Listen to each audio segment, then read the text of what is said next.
السلام عليكم ورحمة الله تعالى وبركاته. إن الحمد لله نحمده ونستعينه ونستغفره ونؤمن به ونتوكل عليه ونعوذ بالله من شرور أنفسنا ومن سيئات أعمالنا. من يهده الله فلا مضل له ومن يضلله فلا هادي له.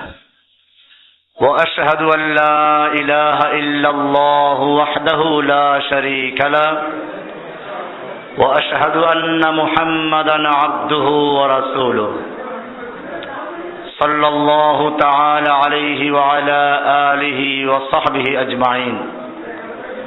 أما بعد فإن أصدق الحديث كتاب الله وأحسن الهدي هدي محمد وخير الأمور عوازمها وشر الأمور محدثاتها وكل محدثة بدعة وكل بدعة ضلالة وكل ضلالة في النار. আল্লাহ সুবহানাহু ওয়া তাআলার মহান দরবারে লাখ শুকরিয়া জ্ঞাপন করছি, যিনি আমাদেরকে জুমার সালাতের পরে আবারও দারসুল আকাইদ আকীদা শিক্ষার জন্য বসার তৌফিক এনায়েত করেছেন। এজন্য বলি আলহামদুলিল্লাহ। আমরা কিতাবুল আকাইদ থেকে আলোচনা পেশ করছিলাম। হজের আগে একটা দার্স পেশ করা হয়েছিল, আজকে দ্বিতীয় দার্স, সৃষ্টির উদ্দেশ্য ও কর্তব্য। আল্লাহ সুবহানাহু ওয়া তাআলা মানুষকে দুনিয়ায় পাঠানোর সময় কি বলেছিলেন, এটা প্রশ্ন। উত্তর দেওয়া আছে, মানব জাতিকে অর্থাৎ সর্বপ্রথম মানব আদম ও তার স্ত্রীকে এ দুনিয়ায় পাঠানোর সময় আদম আলাইহিস সালাতু ওয়াস সালাম একটু চিন্তায় পড়ে গেলেন। কেননা যে ইবলিস তাকে এবং তার স্ত্রীকে প্রতারিত করেছে, সেও তাদের সঙ্গে দুনিয়ায় অবতারিত হচ্ছে। তারপর আরো ভয়াবহ বিষয় হলো, আদম সন্তানদের বয়স হবে 60-70 কিংবা 100 বছর। পক্ষান্তরে ইবলিসের বয়স হবে কিয়ামত পর্যন্ত। যখনই আদমের সন্তানগণ ইবলিসের ষড়যন্ত্র ও চক্রান্ত সম্পর্কে সামান্য অভিজ্ঞতা অর্জন করবে, তারপরেই তার মৃত্যুর ঘণ্টা বেজে যাবে। অপরদিকে ইবলিস তার সারা জীবনের অভিজ্ঞতাকে কাজে লাগিয়ে মানুষকে ধোঁকা দিবে। কোনো একটি কৌশল কাজে না লাগলে অন্য কৌশলে চেষ্টা করবে। এভাবে কোনো আদম সন্তানই তার চক্রান্ত থেকে রক্ষা পাবে না। এই কারণে আদম আলাইহিস সালাম ভীষণভাবে চিন্তায় পড়ে গেলেন। তখন আল্লাহ সুবহানাহু ওয়া তাআলা আদম আলাইহিস সালামকে এবং তার মাধ্যমে সমস্ত মানব জাতিকে যা বলেছিলেন তা পবিত্র কোরআনের এই আয়াতে ইরশাদ হয়েছে, কুলনা হাবিতু মিনহা জামিআ ফাইম্মা ইয়াতিয়ান্নাকুম মিন্নি হুদান ফামান তাবিআ হুদায়া ফালা খাউফুন আলাইহিম ওয়ালা হুম ইয়াহজানুন। সূরা বাকারা 2 নম্বর সূরার 38 নম্বর আয়াত। আল্লাহ সুবহানাহু ওয়া তাআলা বলছেন, আমি হুকুম করলাম তোমরা সবাই নিচে নেমে যাও, পৃথিবীতে নেমে যাও। অতঃপর যদি তোমাদের নিকট আমার পক্ষ থেকে কোনো হেদায়েত পৌঁছে, তবে যে ব্যক্তি আমার সে হেদায়েত অনুসারে চলবে, তার উপর কোনো ভয় নেই, তার কোনো চিন্তার কারণ নেই।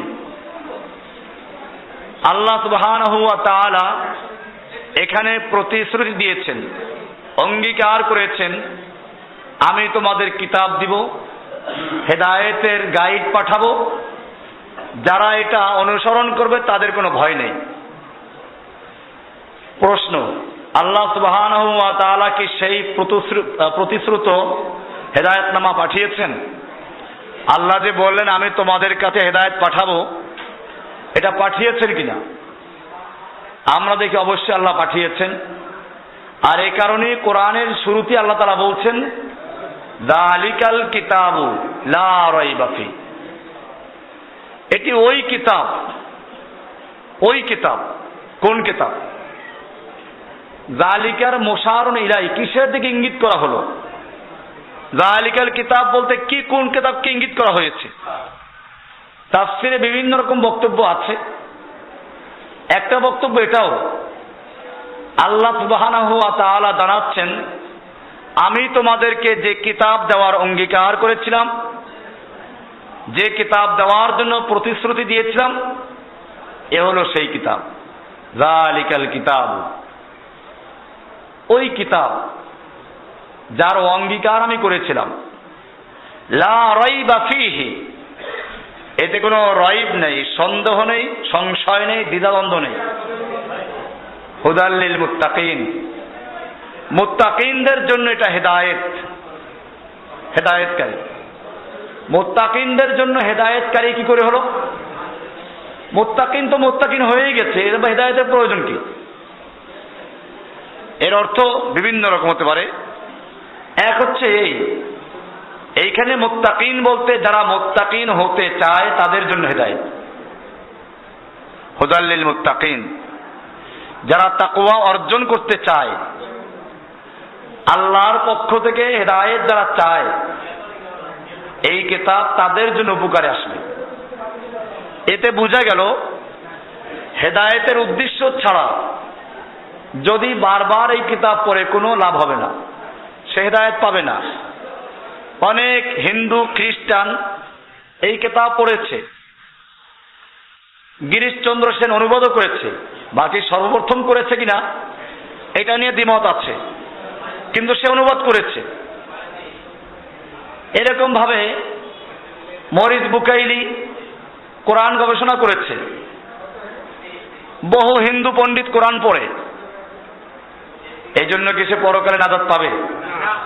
বা তারা কি হেদায়েত পেয়েছে? পায় নাই। কেন?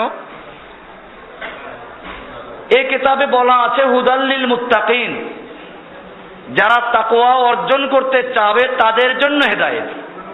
ওরা কোরআন পড়েছে ঠিকই, হেদায়েতের উদ্দেশ্যে নয়, ওরা কোরআন পড়েছে গবেষণার উদ্দেশ্যে। বিশেষ করে যখন টুইন টাওয়ারে হামলা হলো, তখন নাকি আমেরিকাতে কোরআন গবেষণা এবং কোরআন বিক্রির হিড়িক পড়ে গেল। কেন তারা কোরআন পড়লো? তারা মনে করলো যে কোরআন পড়লে বোধহয় এমন কোনো বোম তৈরি করা যায় যা দিয়ে বড় বড় বিল্ডিং উড়িয়ে দেওয়া যায়। অথবা তারা মনে করেছে কোরআনে এমন কি আছে যেটা একজন মানুষকে তার জীবন দিতে উৎসাহিত করে, তার জীবনের মায়া, ত্যাগ, স্ত্রী সন্তানের মায়া, বাড়ি গাড়ির মহব্বত, ব্যবসা বাণিজ্যের মায়া, সব কিছু ত্যাগ করে একজন লোক কিভাবে জীবন দেয়, এই জীবন দেওয়ার জন্য উৎসাহিত করে যে কিতাবটা, তার নাম কি? এটা পড়া দরকার, যেমন কি আছে। ওরা এসব কারণে অথবা আরো অন্য কোনো কারণে কোরআন গবেষণা করেছে, যে কারণে কোরআন গবেষণা করা সত্ত্বেও তারা হেদায়েত পায়নি, যেহেতু তারা হেদায়েতের জন্য পড়েনি। আল্লাহ সুবহানাহু ওয়া তাআলা বলেছেন হুদাল লিল মুত্তাকিন।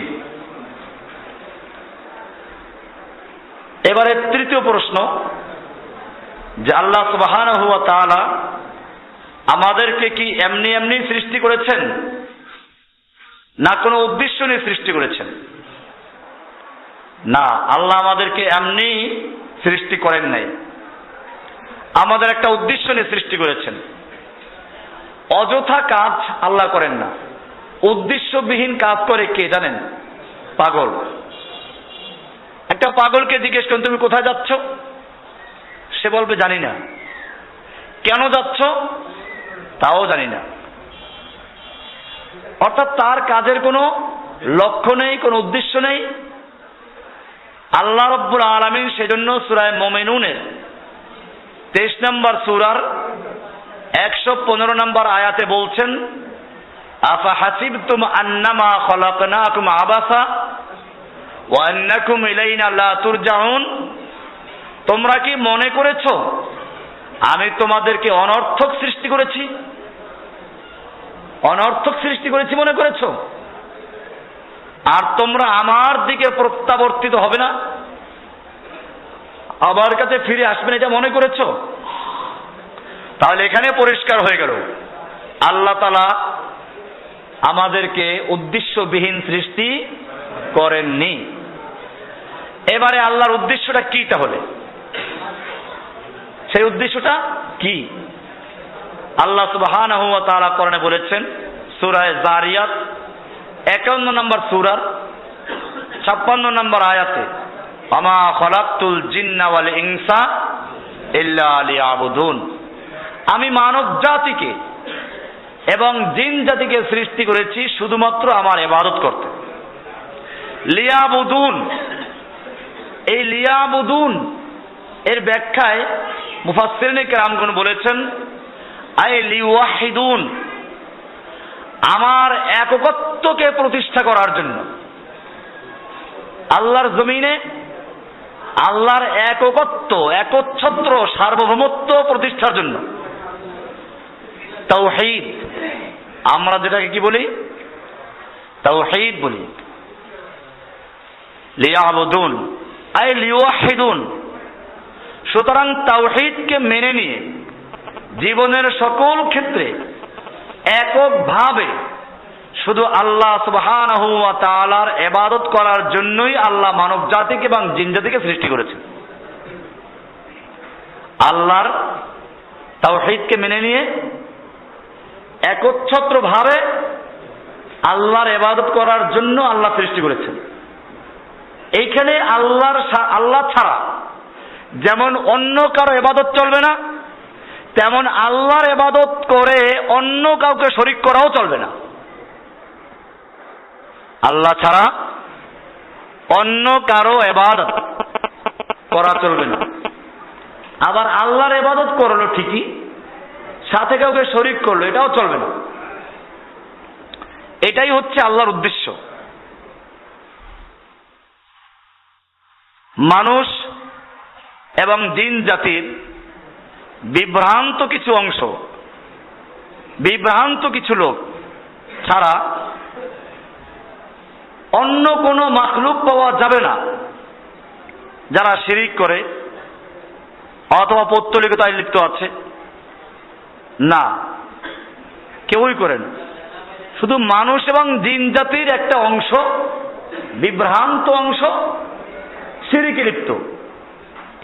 এছাড়া সকলেই অন্য মাখলুক আল্লাহর তাওহীদকে মানে, সব মুসলিম। এটার উপর আমার অনেক লেকচার আছে। চন্দ্র সূর্য মুসলিম, কারণ তারা হুকুম মানে কার? আল্লাহ হুকুম দিয়েছেন সূর্যকে এই পথে চলো, সে ওই পথে চলে। চন্দ্রকে হুকুম করেছেন এই পথে চলো, সে চলে। আল্লাহ বলছেন ওয়ালাহু আসলামা মান ফিস সামাওয়াতি ওয়া মান ফিল আরদি, ওয়ালাহু আসলামা, আল্লাহর কাছে আত্মসমর্পণ করে মুসলিম হয়েছে মান ফিস সামাওয়াতি ওয়া মান ফিল আরদ, আসমান এবং জমিনে যা কিছু আছে সব কিছু। তাহলে পাহাড় পর্বত, চন্দ্র সূর্য, গ্রহ নক্ষত্র, আসমান জমিন, খাল বিল, নদী নালা, গাছগাছালি, মাছ ছাগল সব কি মুসলিম? আল্লাহ বলছেন এরা আল্লাহর তাসবিহ করে, কোন পীরের জপ করে না। তুসাব্বিহু লাহুস সামাওয়াতুস সাবউ ওয়াল আরদু ওয়া মান ফিহিন্না, সাত আসমানে এবং জমিনে যা কিছু আছে, স্বয়ং সাত আসমান এবং জমিন, ওমান ফিহিন্না, এবং এতে যা কিছু আছে সব কিছু তুসাব্বিহু লাহু, ওই এক আল্লাহর তাসবিহ করে। কার তাসবিহ করে? আল্লাহ তাসবিহ করে।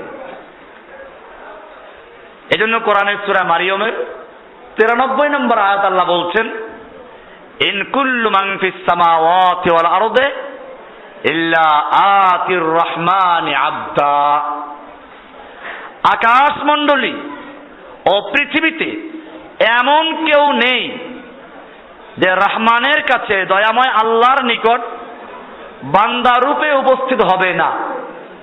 সকলেই আল্লাহর দাস হয়ে, বান্দা হয়ে সকলকে আল্লাহর সামনে উপস্থিত হতে হবে। এজন্য জন্মগতভাবে প্রতিটি মানুষ তাওহীদবাদী। জন্মগতভাবে প্রতিটি মানুষ তাওহীদবাদী। প্রত্যেকের হৃদয়ের গভীরে আল্লাহর পরিচয় এবং ভালোবাসা আছে। এজন্য একটা গান গায়, আল্লাহ আমার রব, এই রবই আমার সব, দমে দমে তনু মনে তারই অনুভব, তারই অনুভব। হাদিসে বলা আছে, দেখেন মানুষ কি করে, ছোট বয়সে মায়ের সঙ্গে পরিচয় হয়, এরপরে কিন্তু মা দূর থেকে ডাক দিলে সে বুঝে যে আমার মা। একটু পরে আসতেছি। তো আল্লাহ রাব্বুল আলামিনও প্রত্যেকটা মানুষের অন্তরে আল্লাহর পরিচয়, আল্লাহর ভালোবাসা ঢেলে দিয়েছেন। হাদিস শুনুন, আল্লাহ রাসূল সাল্লাল্লাহু আলাইহি ওয়াসাল্লাম বলছেন, আন আবি হুরায়রা রাদিয়াল্লাহু তাআলা আনহু قال قال رسول الله صلى الله عليه وسلم ما من مولود إلا يولد على الفطرة। প্রতিটি শিশুই, এমন কোন শিশু নেই যে ফিতরাতের উপরে জন্মগ্রহণ করে না। প্রতিটি শিশুই ফিতরাত মানে আল্লাহর পরিচয়, আল্লাহর একত্ববাদ এবং আল্লাহর ভালোবাসা নিয়ে জন্মগ্রহণ করে। ফাআবাওয়াহু ইউহাব্বিদানিহি আও ইউনাসসিরানিহি আও ইউমাজ্জিসানিহি। অতঃপর তার মা বাপ, আবাওয়া পিতামাতাকে বলা হয়, আবুন মানে বাপ, আর আবাওয়ান বলতে মা বাবা একসাথে বোঝায়, দুই বাপ মানে মা বাপ। আবাওয়াহু তার পিতা মাতা, ইউহাব্বিদানিহি তাকে ইহুদি বানিয়ে ফেলে, আও ইউনাসসিরানি অথবা নাসারা বানায়, আও ইউমাজ্জিসানিহি অথবা মজুসি অগ্নিপূজক বানায়। এটা মা বাপ বানায়, পরিবেশ বানায়, বন্ধু বান্ধব বানায়। কিন্তু আল্লাহ তাআলা সৃষ্টি করেছেন কিসের উপরে? প্রত্যেকটা শিশুকে তাওহীদের উপর সৃষ্টি করেন। আল্লাহ রাসূল সাল্লাল্লাহু আলাইহি ওয়াসাল্লাম উদাহরণ দিচ্ছেন, কামা তুনতাজুল বাহিমাতু বাহিমাতান জামা। যেমন একটা পশুর একটা শিশু জন্ম হয়, এই শিশুটার হাত পাও সব ঠিক থাকে। আল্লাহ রাসূল প্রশ্ন করছেন, হাল তুহিসুনা ফিহা মিন জাদাহা, তুমি কি এই শিশু শাবকের, পশু শাবকের, গরুর বাচ্চা, ছাগলের বাচ্চা, উটের বাচ্চা, দুম্বার বাচ্চা, ভেড়ার বাচ্চা, বাঘের বাচ্চা, কুমিরের বাচ্চা, ছাগলের বাচ্চা, হরিণের বাচ্চা, তুমি কি কারো কান কাটা আর নাক কাটা পেয়েছো? সুম্মা ইয়াকুলু, আল্লাহ রাসূল সাল্লাল্লাহু আলাইহি ওয়াসাল্লাম বলেন, এরকম মানুষেরা এগুলো করে, কোনটার কান কেটে ফেলে, নাক ছিদ্র করে, এগুলো মানুষে করে। ঠিক এরকম ভাবে আল্লাহ রাব্বুল আলামিনও আল্লাহর একত্ববাদ, আল্লাহর পরিচয় এবং আল্লাহর ভালোবাসা দিয়ে সৃষ্টি করেন। এরপরে তার পিতামাতা, তার সন্তান, তার সমাজ, তার বন্ধু বান্ধব, তার শিক্ষা দীক্ষা, তার সংস্কৃতি তাকে ভিন্ন চিন্তায় নিয়ে যায়। এরপরে আল্লাহ রাসূল সাল্লাল্লাহু আলাইহি ওয়াসাল্লাম কোরআনের দলিল পেশ করেছেন নিজের কথায়। বোঝা গেল দলিলবিহীন কোনো কথা বলা যাবে না। আল্লাহ রাসূল সাল্লাল্লাহু আলাইহি ওয়াসাল্লাম বললেন যে প্রতিটি শিশুকে ফিতরাতের উপরে জন্ম দেওয়া হয়। এটার দলিল কি? আল্লাহ রাসূল সাল্লাল্লাহু আলাইহি ওয়াসাল্লাম দলিল পেশ করছেন, ফিতরাতাল্লাহিল্লাতী ফাতারান নাস আলাইহা, সূরা রুম 30 নম্বর সূরার 30 নম্বর আয়াত, 30 নম্বর সূরার 30 নম্বর আয়াত। আল্লাহ বলছেন, ফিতরাতাল্লাহিল্লাতী ফাতারান নাস আলাইহা লা তাবদীলা লিখালকিল্লাহ যালিকাদ দীনুল কাইয়্যিম। এটাই ফিতরা, আল্লাহর একত্ববাদী দ্বীনের উপর প্রতিষ্ঠিত থাকা। এটা আল্লাহর প্রকৃতি, আল্লাহর ফিতরাত, ন্যাচারাল বিষয়, স্বভাবগত বিষয়। ফিতরাত মানে যেটা স্বভাবগত, ন্যাচারাল ভাবে যেটা হয়ে যায়, ওটার নাম হচ্ছে ফিতরাত। মানে এটা স্বভাবগত ভাবেই প্রতিটি শিশুর মধ্যে আল্লাহর ভালোবাসা, আল্লাহর পরিচয়, আল্লাহর তাওহীদ থাকে। যার উপর তিনি, এটা আল্লাহর স্বভাব, আল্লাহরও এটা স্বভাব, যার উপর তিনি মানব সৃষ্টি করেছেন। আল্লাহর সৃষ্টির কোনো পরিবর্তন নেই, এটাই সরল দিন। সূরা রুমের 30 নম্বর আয়াত। আর এই হাদিসটা আছে বুখারীর 4775 নম্বর হাদিস, মুসলিমের 6926 নম্বর হাদিস, মুসনাদে আহমদের 12499 নম্বর হাদিস। বাস্তবিক প্রকৃত অর্থেই একটি শিশু শাবক নিখুঁত ও পরিপূর্ণ দুটো কান সহ সর্বাঙ্গীন পরিপূর্ণতা নিয়ে জন্মগ্রহণ করে, কিন্তু মানুষ তার কান কেটে তাকে বিশ্রী ও ত্রুটিযুক্ত করে ফেলে।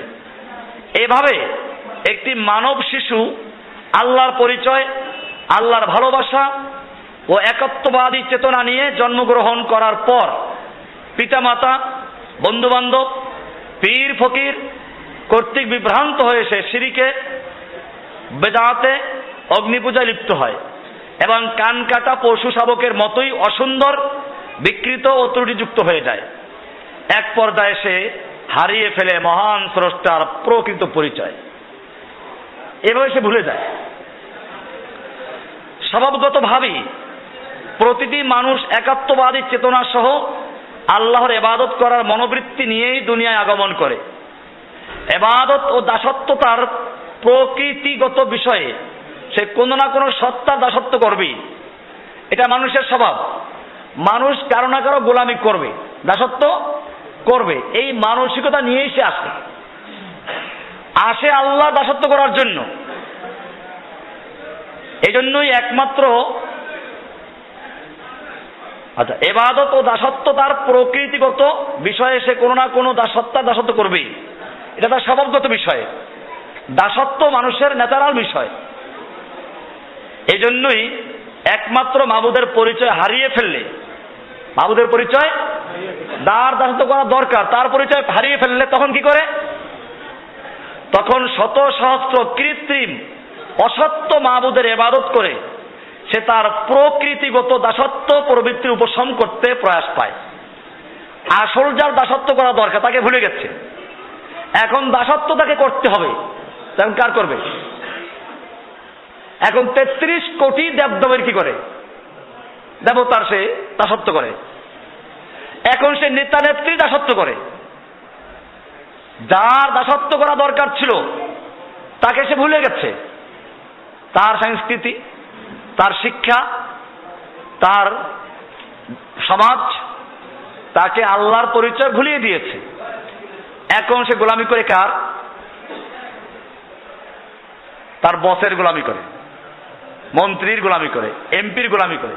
আপনারা দেখেন নাই যে রাজনৈতিক কর্মীগুলো যে আছে, নেতাকে খুশি করার জন্য যা ইচ্ছা তাই করতে পারে। নেতার নামে কেমনে জিকির করে, নির্বাচন দেখেন নাই? আমি মালিবাগে ছিলাম যখন, তো মালিবাগ পশ্চিম শান্তিবাগ মসজিদের খতিব ছিলাম। ওখানে থাকা অবস্থায় মির্জা আব্বাস ছিল, উদাহরণস্বরূপ বলছি, আমি মির্জা আব্বাসের বিরুদ্ধে বলছি না। মির্জা আব্বাসের স্লোগান চলছে, তো মিছিলের সামনে পড়ে গেলাম। তো জিকির কেমনে করে দেখেন, এক দলে বলে মির্জা, আরেক দল বলে আব্বাস। মির্জা আব্বাস, মির্জা আব্বাস। আমি মিলাইলাম ওই যে পীর সাহেবের মুরিদদেরকে গায়ে লা ইলাহা ইল্লাল্লাহ, ওই জিকির চলছে। এই যে জিকির গুলো করে, এর বিনিময়ে কি পাবে? সে হয়তো কোনো পদ পাবে, নইলে কয়েকটা বিস্কুট পাবে, চকলেট পাবে, এই তো পাবে। এই জন্য তারা কি জিকির করছে? খালেদা জিয়ার জিকির করে। একদিকে একদল বলে খালেদা, আরেক দল বলে জিয়া। খালেদা জিয়া, খালেদা জিয়া, জিয়া খালেদা, উল্টাইয়া পাল্টাইয়া। ঠিক পিসার মুরিদরা যা করে, ইল্লাল্লাহ লা ইলাহা, লা ইলাহা ইল্লাল্লাহ, ওরা কি করে? মিল আছে। কারণ যখন এক আল্লাহর ইবাদত বাদ দিয়ে বহুইলার ইবাদত করবে, তখন সবাই এক কারবারই করবে, উল্টাইবে, ঘুরাইবে, ফিরাইবে, এই কাজগুলোই করবে।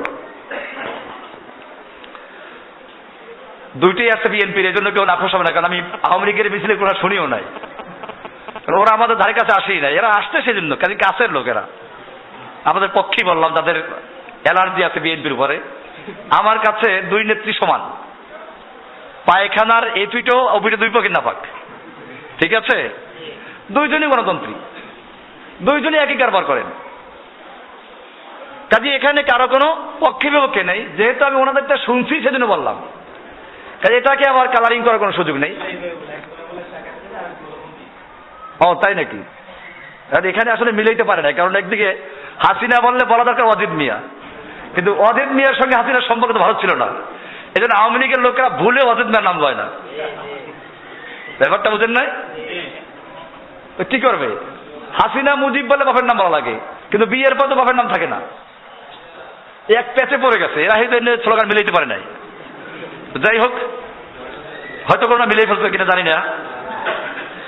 আসুন তাহলে যেটা আমি এখানে লিখেছি সেটা হলেই যে এক মাবুদের যার আনুগত্য করা দরকার, যার দাসত্ব করবে, তার পরিচয় যখন ভুলে যায় তখন সে তো দাসত্ব তো করবে কারো, তখন ওই এক আল্লাহর দাসত্বের পরিবর্তে কি করে অসংখ্য শত সহস্র কি করে মনিবের দাসত্ব এরা করে। এই জন্য সে নিজেই তার নিজের মাবুদ বানিয়ে নেয়। এরা নিজেরা বানায়, ভোট দিয়ে স্লোগান দিয়ে মিছিল করে, তারপর কি করে নিজেদের মাবুদ তৈরি করে নেয়, বানিয়ে নেয়। এ পথহারা মানুষকে প্রকৃত সত্য মাবুদের দিশা দেওয়ার জন্যই যুগে যুগে প্রেরিত হয়েছেন নবী ও রাসূলগণ। তারা স্মরণ করিয়ে দেন সেই পরম প্রিয় জনের পরিচয়, যার স্মরণ ব্যতীত মানব হৃদয়ে কোনো কিছুতেই শান্তি পেতে পারে না। স্মরণ করিয়ে দেয় তারা, কিন্তু পরিচয় আগের থেকে আছে, ভুলে গেছে, ওইটা স্মরণ করাইয়া দেয়। এই স্মরণ করাইয়া দেয় বলেই কিন্তু আল্লাহর জিকির করলে মনে শান্তি আসে। একটা শিশু তার মাকে হারিয়ে ফেলেছে, ছোটবেলায় দুধ পান করেছে, দুধ পান করার অবস্থায় হারিয়ে গেছে, সে তার মাকে চিনে না। এখন কেউ ধরে এনে তার মায়ের কোলে দিল, সে শান্তি পাবে কিনা? আল্লাহ তাআলা এটাই বলছেন, আল্লাযীনা আমানু ওয়া তাতমাইন্নু কুলুবুহুম বিযিকরিল্লাহ, আলা বিযিকরিল্লাহি তাতমাইন্নুল কুলুব। যারা ঈমান আনে এবং আল্লাহকে স্মরণ করে, যাদের অন্তর প্রশান্ত হয়, তারাই মুমিন। আগের থেকে আসছে। আল্লাহ বলছেন জেনে রাখো, আলা বিযিকরিল্লাহি তাতমাইন্নুল কুলুব। আল্লাহর স্মরণ, আল্লাহর জিকির দ্বারাই অন্তরসমূহ প্রশান্তি লাভ করে, প্রশান্ত হয়। কেন প্রশান্ত হয়? আসল যার দাস আমরা, তার পরিচয় পাওয়া গেছে, এই কারণে প্রশান্তি আসে। জিকির শব্দটা স্মরণ, জিকির অর্থ স্মরণ করা, জিকির অর্থ আলোচনা করা। এটা তখনই ব্যবহার করা হয় যখন পূর্ব পরিচিত অর্থে ব্যবহার করা হয়। স্মরণ করে দেয় কাকে? পূর্বে যদি পরিচয় না থাকে তার স্মরণ করানো বলবে? স্মরণ করানো জিকির, জিকির মানে স্মরণ। যদি পূর্বে পরিচয় থাকে কিন্তু ভুলে গেছে, ওইটাকে স্মরণ করাইয়া দেওয়ার নাম কি? জিকির। আসুন, এই জন্য আল্লাহ তাআলা আল্লাহর আলোচনাকে জিকির বলা হয়েছে। আল্লাহর আলোচনাকে জিকির বলা হয়েছে। সূরা হিজরের 15 নম্বর সূরা 9 নম্বর আয়াত দেখবেন।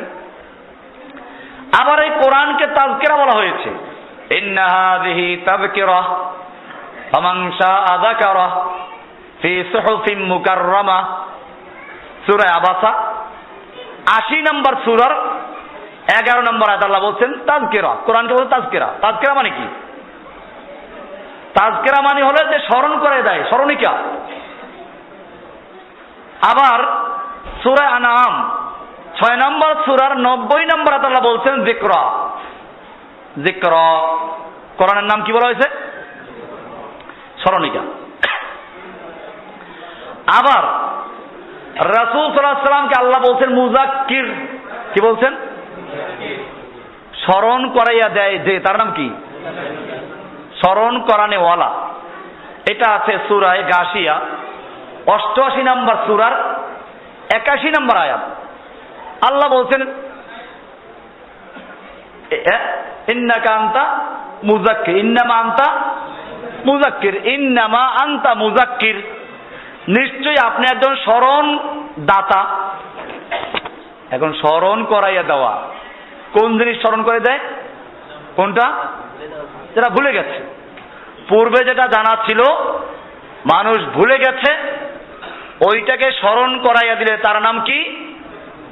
জিকির, তার নাম মুজাক্কির, তার নাম তাজকিরা, তার নাম যিকরা। পৃথিবী, পাহাড়, পর্বত, সুন্দর উদ্ভিদ জগৎ, এসব কিছু কি কোরআনে যিকরা বা স্মরণীকে বলা হয়েছে?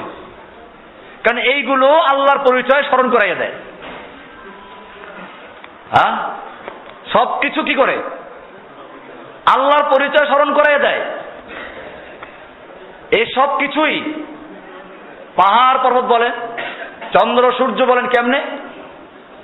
আপনি ছাগলের লাদা দেখলে বুঝতে পারেন যেখান থেকে ছাগল চলে গেছে। পায়ের ছাপ দেখে বুঝতে পারেন এখান থেকে গরু, ছাগল না মহিষ না বাঘ কি চলে গেছে। ছাগলের পদচিহ্ন দেখলে ছাগল বোঝা যায়, গরুর পদচিহ্ন দেখে গরুর পরিচয় পাওয়া যায়, বাঘের পদচিহ্ন দেখে বাঘের সন্ধান পাওয়া যায়, হাতির পদচিহ্ন দেখে হাতির পরিচয় পাওয়া যায়, মানুষের পদচিহ্ন দেখে মানুষের পরিচয় পাওয়া যায়। এই সাত আসমান তারকা দ্বারা সুসজ্জিত, এই জমিন তুফান দ্বারা সজ্জিত, এই পৃথিবী গাছগাছালি আর ঘাস দ্বারা সাজানো। এইটা কি? এইটা কি কোনো একজন মহান কারিগর, মহান স্রষ্টার পরিচয় বহন করে না? এই জন্য যেহেতু পরিচয় করাইয়া দেয়, এই কারণে সবগুলোকে বলা হয়েছে কি? জিকির, মুজাক্কির, তাজকিরা। কারণ এই সবগুলো একটা স্রষ্টার পরিচয় করাই দেয়, যে আগের থেকে পরিচিত। এই সবই হৃদয়ের কাছে পূর্ব পরিচিত। দয়াময় স্রষ্টা আল্লাহ সুবহানাহু ওয়া তাআলাকে স্মরণ করিয়ে দেয়। আল্লাহর সৃষ্ট মহাবিশ্ব এবং বিশ্বের অতি ক্ষুদ্র কণিকা থেকে শুরু করে সুবিশাল গ্যালাক্সি পর্যন্ত সবই এক স্রষ্টা ও শিল্পীর অস্তিত্বের সাক্ষ্য ও সুস্পষ্ট প্রমাণ বহন করে। কে সেই স্রষ্টা? তার নাম কি? কি বা তার পরিচয়? তিনি কি একক সত্তা? এসব তো আর আকাশ মাটি ও সৃষ্টি তো আমাদেরকে জানাতে পারবে না। আমাদেরকে বুঝি আমরা স্রষ্টা একজন আছে, কিন্তু তার বিস্তারিত পরিচয় এই পাহাড় পর্বত দিতে পারবে না। সমুদ্রের কাছে দাঁড়িয়ে আপনি জিজ্ঞেস করেন তুফানকে, তুই যে এত আওয়াজ করছিস, বল আমার রবের পরিচয় কি? বলতে পারবে? সে এতটুকু বলবে, হ্যাঁ আমার পরিচালক একজন আছে। এজন্য দেখেন কি সুন্দর কথা আল্লাহর রাসূল সাল্লাল্লাহু আলাইহি ওয়াসাল্লাম বলেছেন। হাদিসটা বুখারীর 6497, সহিহ মুসলিমের 384 নম্বর হাদিস। আন হুযায়ফা রাদিয়াল্লাহু তাআলা আনহু قال হাদাসানা রাসূলুল্লাহ সাল্লাল্লাহু আলাইহি ওয়াসাল্লাম। হুযায়ফা রাদিয়াল্লাহু তাআলা আনহু বলেন, আমাদেরকে আল্লাহর রাসূল সাল্লাল্লাহু আলাইহি ওয়াসাল্লাম হাদিস শুনিয়েছেন, আমাদেরকে বলেছেন। মাঝখানে বড় হাদিস, আমি ছোট্ট একটা অংশ বলছি, এখানে ওই অংশটাই লেখা আছে। ইন্নাল আমানাতা নাযালাত ফি জাযরে কুলুবির রিজাল। নিশ্চয় আমানত, আমানত মানে আল্লাহর তাওহীদ, আল্লাহর পরিচয়, আল্লাহর প্রতি ঈমান, এটা মানুষের অন্তরের মণিকোঠায় নাজিল হয়েছে। কোথায়? জাযরে কুলুবির রিজাল, মানুষের অন্তরের একেবারে গভীরে, গহীনে, মণিকোঠায় আমানত নাজিল হয়েছে। সেই আমানতটা কি? রবের পরিচয়, রবের একত্বতা, সেটা বললাম এতক্ষণ, পরিচয়টা এখানে আছে। এরপরে সুম্মা আলিমু মিনাল কোরআন, পরিচয়টা আছে এখানে। সেই পরিচয় সে পেয়েছে গাছের কাছ থেকে, পরিচয়টা পেয়েছে মাছের কাছ থেকে, পরিচয় পেয়েছে সাগরের কাছ থেকে, পরিচয় পেয়েছে জঙ্গল পাহাড় পর্বত থেকে। কিন্তু এই পরিচয়ের পরে সেই স্রষ্টার নাম কি, সেই স্রষ্টার পরিচয় কি, সেই স্রষ্টার গুণাবলী কি, এইগুলো তো আর এখান থেকে জানা যাবে না। আল্লাহ রাসূল সাল্লাল্লাহু আলাইহি ওয়াসাল্লাম বলেছেন, সুম্মা আলিমু মিনাল কোরআন, অতঃপর তারা এগুলো শিখেছে কোত্থেকে? কোরআন থেকে। এই কোরআন এই জন্য নাযিল করা হয়েছে, আল্লাহর পরিচয়, আল্লাহর সিফাত, আল্লাহর বিধান, আল্লাহর তাওহীদ, এই সবগুলো কোরআন থেকে মানুষ এবার শিখে নিয়েছে। সুম্মা আলিমু মিনাস সুন্নাহ, অতঃপর শিখেছে কোত্থেকে? আল্লাহর রাসূলের সুন্নাহ থেকে। কি সুন্দর হাদিস! কোরআন থেকে জেনেছে বিধান, দলিল। এবারে এই দলিলের নকশা দরকার, নকশাটা কোথায়? রাসূলের সুন্নাহ। কারণ কোরআন বলেছে সালাত কায়েম করো, সালাত কিভাবে কায়েম করতে হবে এই নকশা পাওয়া যাবে কোথায়? সুন্নাহে। আল্লাহর রাসূল সাল্লাল্লাহু আলাইহি ওয়াসাল্লাম বলেছেন, সাল্লু কামা রাআইতুমুনি উসাল্লি, তোমরা সালাত আদায় করো ঠিক সেভাবে যেভাবে আমাকে সালাত আদায় করতে দেখতে পাচ্ছ। হজের সময় আল্লাহর রাসূল বলেছেন কি? খুযু আন্নী মানাসিকাকুম, খুযু আন্নী মানাসিকাকুম, তোমরা আমার থেকে তোমাদের হজের আহকাম বিধানগুলো আমার থেকে গ্রহণ করো, আমার থেকে গ্রহণ করো। সুম্মা আলিমু মিনাস সুন্নাহ, কোত্থেকে শিখবে? এই জন্য কেউ যদি বলে আমি সুন্নাহ মানি না, হাদিস মানি না, কোরআন মানি, সেও গোমরা। বাংলাদেশে আছে, কিছু আছে ডাইরেক্ট নিজেরা আহলে কোরআন পরিচয় দেয়, কিছু আছে খবরে ওয়াহিদ শরীয়তের হুজ্জত না, এইসব চালাকি করে। কোন ডাক্তার জন্য বাংলাদেশে বের হয়েছে একজন, এরকম চালাকি সে করে। অনেক শিক্ষিত যুবকরা সেখানেও যায়। আমি আপনাদেরকে সাবধান করছি, এই লোকগুলো থেকে সাবধান থাকবেন। কোরআনের ভাষা আরবিতে জানা নাই, এই জন্য এদের সুন্দর চটকদার আর চমৎকার কিছু কথা শুনে আপনারা বিভ্রান্ত হবেন না। একটা ডাক্তার, সে ডাক্তারই জানে, ডাক্তার জাকির নায়েক, না বাংলাদেশের কথা বলছি। জাকির নায়েক অবশ্য অনেক পড়াশোনা করে তার বক্তব্য রাখে, তারটা শোনা যায়। তারপরও সতর্কতা অবলম্বন করতে হবে, কারণ আরবি ভাষার প্যাচগোজ তার ভালো করে জানা নাই। সে আরবি তো অত বড় পণ্ডিত না, এখনো ঠিক মতো কোরআন শুদ্ধভাবে পড়তে পারে না, তার কোরআন পড়া ভুল আছে।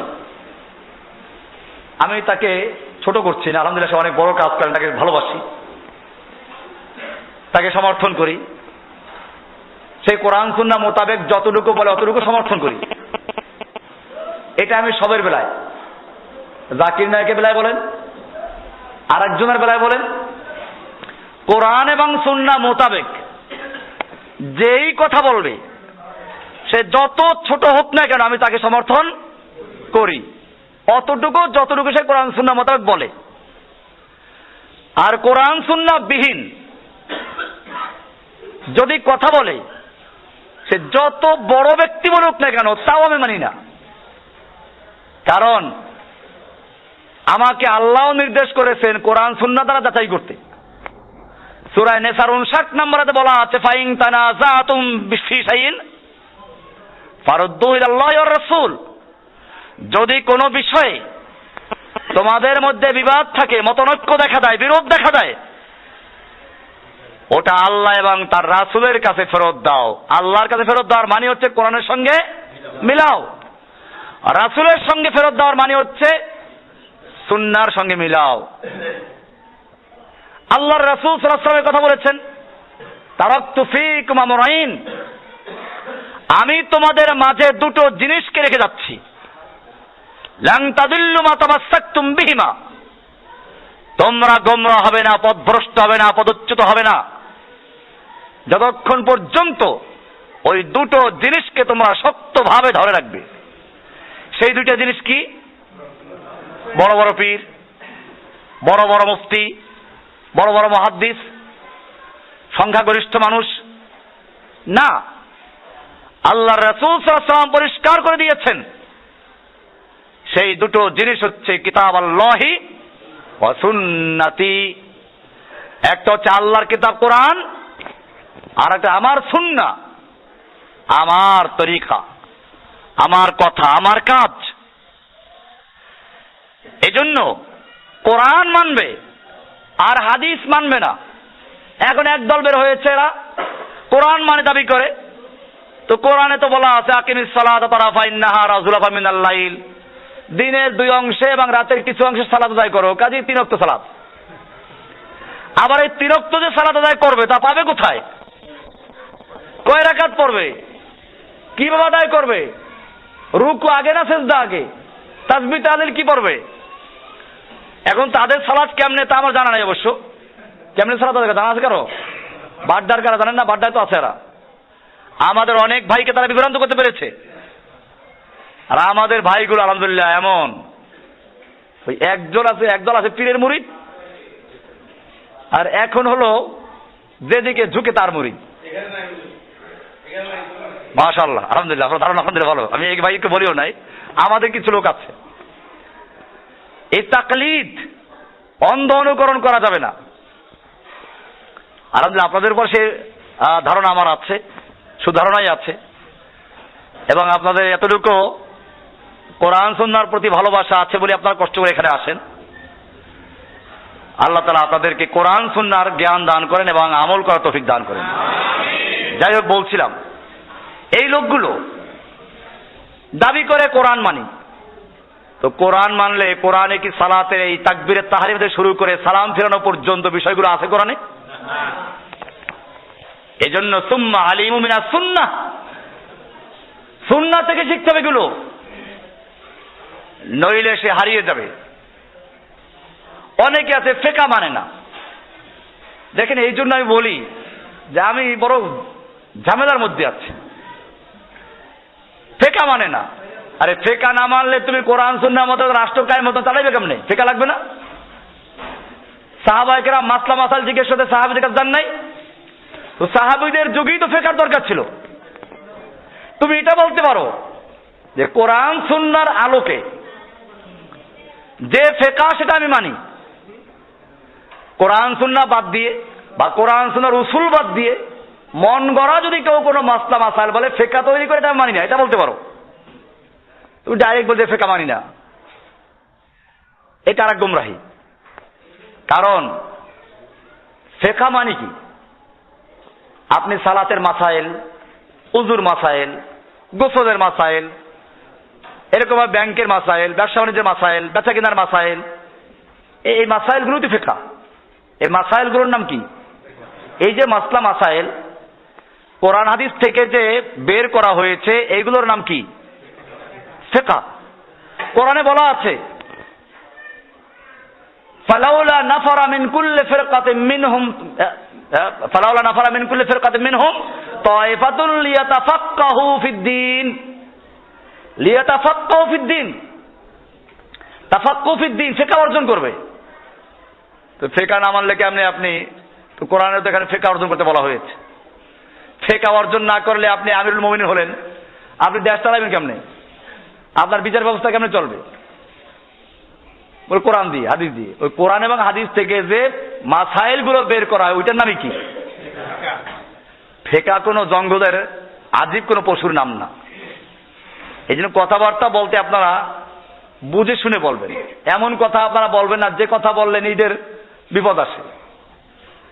আপনি বলতে পারেন যে কোরআন সুন্নাহর দলিল ছাড়া, কোরআন সুন্নাহর আলোকে বের করা হয়েছে সেই সব ফিকহ ছাড়া মন গড়া কোনো ফিকহ আমরা মানে, ঠিক আছে, ওকে। এই হাদিসটা খুবই গুরুত্বপূর্ণ।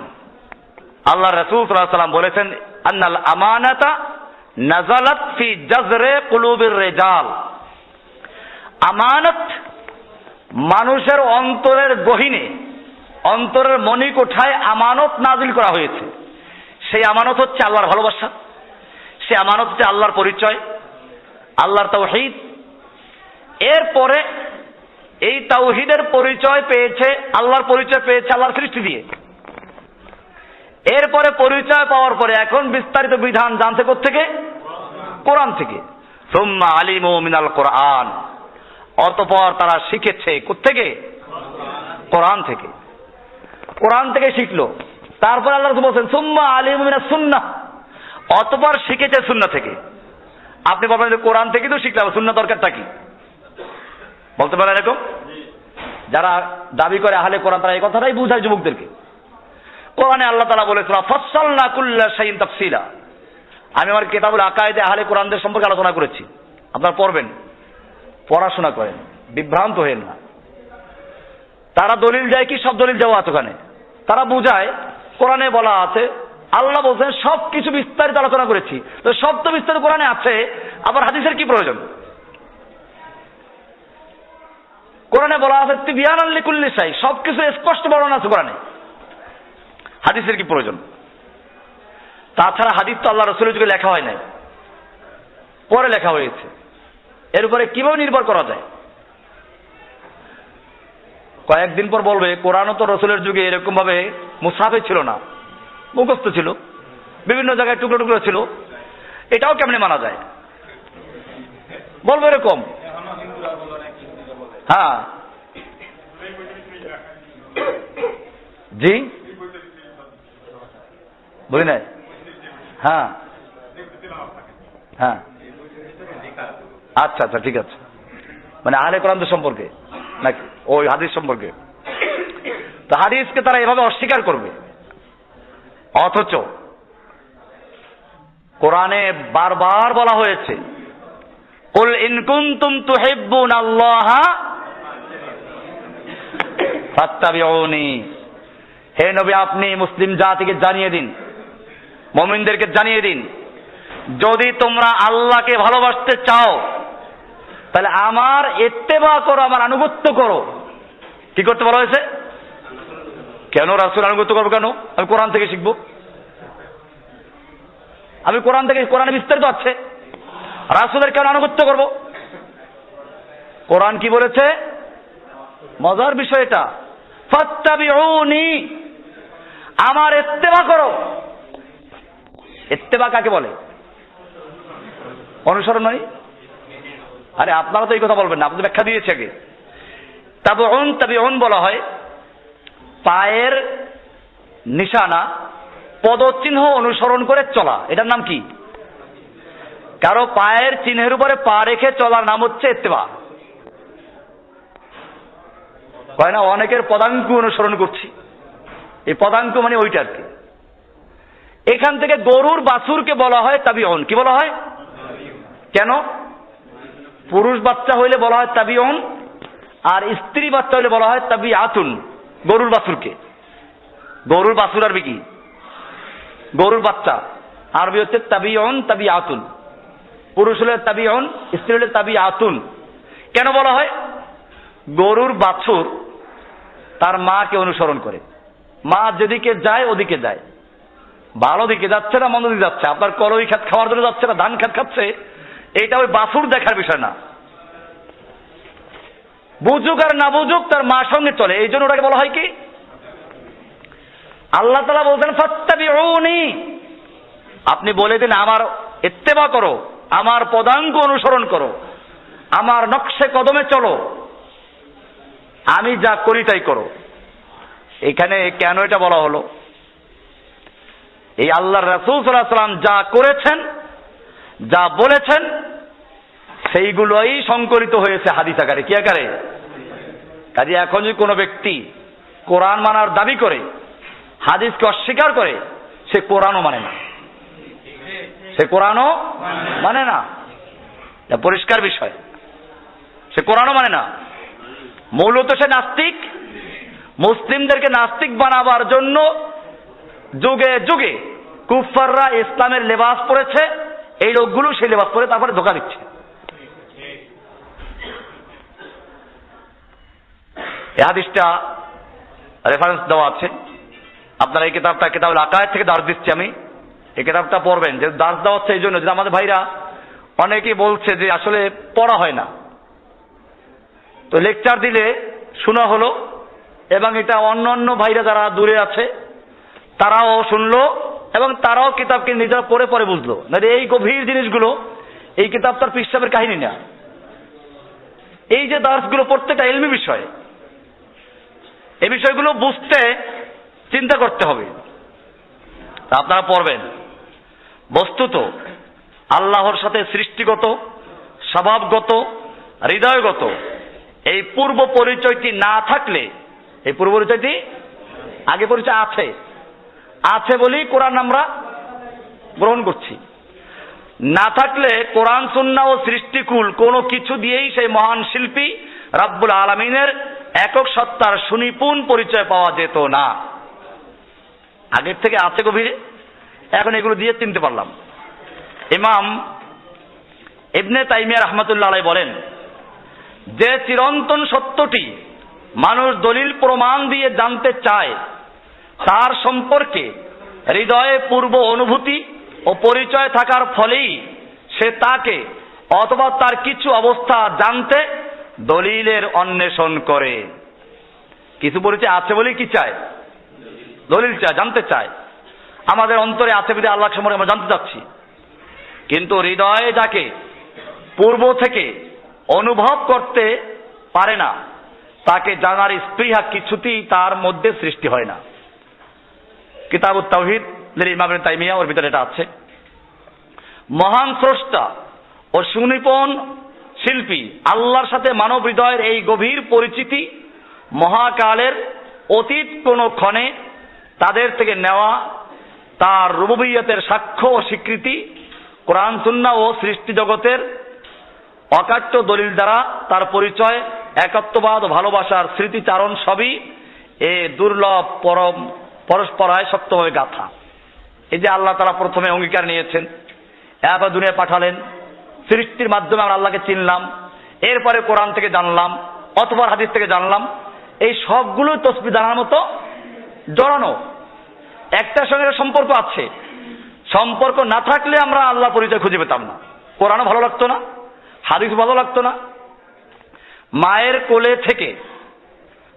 কোলে থেকে শিশু যখন তার মাকে ভালোভাবে চিনে নেয়, তখন আড়ালের থেকে মা তার শিশুকে ডাকলে পূর্ব পরিচয়ের ফলে অনায়াসেই শিশু বুঝে নেয় এই যে তার মা। মায়ের কোলে থাকে শিশু, দূরে তাকে আড়ালে বসাই রাখেন, মা দূরে থেকে ডাক দিল, দেখে নাই তাকে, শিশু বুঝতে পারে কিনা তার মায়ের ডাকেটা? কেমনে বুঝে? পূর্ব পরিচয়ের ফলে। পূর্ব পরিচয়টি না থাকলে শিশুটি কিছুতেই বুঝতো না এই আওয়াজ তার মায়ের। প্রতিটি মানবের হৃদয় মূলে ব্যাখ্যা বিশ্লেষণের অতীত এমনই এক পরিচয়, প্রীতি ও একত্বের তুলনাহীন বন্ধন রয়েছে তার দয়াময় স্রষ্টার সাথে, যে প্রকৃতিগতভাবে হৃদয় আর কাউকে ভালোবাসে না। মুমিনরা সবচেয়ে ভালোবাসে বেশি কাকে? কম্পাসের কাঁটার মতোই সে সর্বদা মুখে কোন দিকে? আপনাকে যত শিরিক আর বেদাত আছে, এখন কি শিরিকে ঢুকবেন আপনি? হ্যাঁ, এটাই যেহেতু আপনার হৃদয়ে সেই আল্লাহর পরিচয় আছে, তাওহীদের পরিচয় আছে, যে কারণে আপনাকে যেদিকে ঘোরানো হোক কম্পাসের কাঁটার মতো আপনি ঘুরে কোন দিকে যাবেন? আল্লাহর দিকেই যাবেন। সূরা রাদের 28তম আয়াতের অলৌকিক শব্দ বিন্যাস দ্বারা বোঝা যায় যে মানবত্বাকে, যে আয়াতটাকে বললাম, আল্লাহ বলছেন আলা বিযিকরিল্লাহি তাতমাইন্নুল কুলুব। আল্লাহ আকবার। এখানে কয়টা শব্দ দেখেন, প্রত্যেকটা শব্দ বিশ্লেষণ করার বিষয় আছে। আল্লাহ ব্যতীত আর যেদিকে নেওয়া হোক না কেন সে সেখানে থেকে দিক পরিবর্তন করবেই, এটা ওই আয়াতের অর্থ। আলা বিযিকরিল্লাহি, জিকির মানে কি? স্মরণ। কার স্মরণ? আলা বিযিকরিল্লাহি। তারপরে কি বলা হয়েছে? তাতমাইন্নু। তাতমাইন্নু মানে কি? স্থির হয়ে যায়, প্রশান্ত হয়। আল কুলুব, কে? কুলুব খুব ভালো করে বোঝেন। কলব অর্থ কি? কলব অর্থ কি? আপনারা এটা বোঝার চেষ্টা করেন। আমি এই লেকচারটা আগে দিয়েছি 100 জন্য, আমার ওই যে একটা আত্মশুদ্ধির লেকচার আছে, ওখানে আছে এটা। কলব মানে হচ্ছে বারবার পার্শ্ব পরিবর্তনকারী। কলব মানে কি? পার্শ্ব পরিবর্তনকারী। কলব কাকে বলে? কলবকে কলব এই জন্যই বলে যে ওটা বারবার বদলায়। এই এখন বর্ষা আছে নাকি এক আকিদে নিয়ে উঠলে পরে শয়তান হামলা করবে, তখন দুনিয়ার মধ্যে চলে যাবেন। তো এই জন্য কলবকে কলব বলা হয়। কলব মানে কি? তাহলে এবারে অর্থ করেন, বারবার পার্শ্ব পরিবর্তনকারী ঘূর্ণনময় চিত্ত আল্লাহর জিকিরে স্থির হয়ে যায়। আলা বিযিক্রিল্লাহি তাতমাইন্নুল কুলুব, আলা বিযিক্রিল্লাহি। এই বইটা লেখা আছে, এটা দেখেন, আপনারা পড়ে নেবেন পরে। আয়াতটির শব্দবিন্যাস নিম্নরূপ: যিকরুল্লাহ, আল্লাহর স্মরণ, তাতমাইন্নু, স্থির হয়ে যায়, আল কুলুবু, সদা বিচরণশীল, সদা বিচরণ, যে সবসময় ঘুরতে থাকে। কলম কি বসে থাকে নাকি? আপনি ঘুমাইলেও শেষ পর্যন্ত দেখে, ওটা ভিন্ন জিনিস। আবার আপনি ঘুমাইলেও কি কলম বসে থাকে নাকি? কলম কি করে? কোন কাজ না জানে স্বপ্ন দেখে। কাজ জানে কি করে?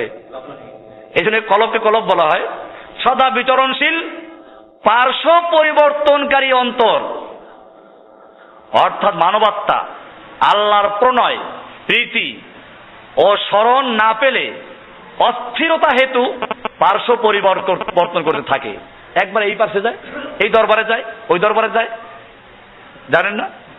এর সাথে সাথে পীর কজন মানে জানেন নাকি?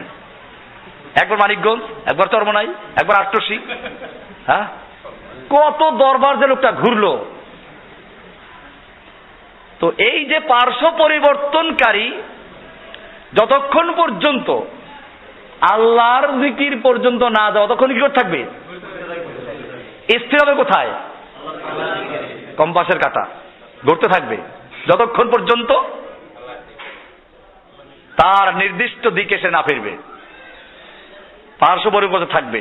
আর যখনই প্রণয় প্রীতি হেতু স্মরণ রূপে সারাবান তহর পেয়ে যায়, তখনই সে অস্থিরতা ও দিক পরিবর্তন ত্যাগ করে মুতমাইন ও সুস্থির হয়ে যায়। আলা বিযিক্রিল্লাহি তাতমাইন্নুল কুলুব। শিশুকালে পৃথিবীর পরিবেশজনিত কারণে অন্তর বাধা থাকে মায়ের সাথে। কার সাথে? পার্শ্ব পরিবর্তনটা একটা রূপ দেওয়া এখানে, যাকে কেমনে পার্শ্ব পরিবর্তন করে। শিশু সময়ে পরিবেশগত কারণেই শিশুর অন্তরটা ওই সময় থাকে কার দিকে? মায়ের দিকে। কৈশোর ও যৌবনের প্রথম পর্বে বাধা থাকে খেলার সঙ্গীদের সাথে। এ সময় যায় কোথায়? মা বাবা কত বাধা দেয়, পড়তে বসো, কোন ফাঁকে চলে গেছে, কারণ ওই যে বন্ধুরা সব বসে আছে মাঠে। তারপরে পরিণত বয়সে বাধা থাকে জীবন সঙ্গীর সাথে। বিয়ে করলে পরে কার সাথে? বউয়ের সাথে তার অন্তরটা বাধা থাকে। এরপরে পৌরকালে বাধা থাকে সন্তান সন্ততিদের সাথে। যখন সন্তান হয়ে গেল, পূর্ণ মানে বয়স্ক হয়ে গেল, এরপরে বৃদ্ধ বয়সে বাধা থাকে নাতি নাতনিদের সাথে। পার্শ্ব পরিবর্তন হচ্ছে একের পর এক। এভাবেই এক সময়ের প্রীতিভাজনকে ত্যাগ করে আর এক প্রীতিভাজনের দিকে দিক পরিবর্তন করতে থাকি, ঠিক কিনা? তারপর আসে জীবনের অন্তিম সায়ান্ন বা একাকী শয্যার পরে থাকার পর্ব।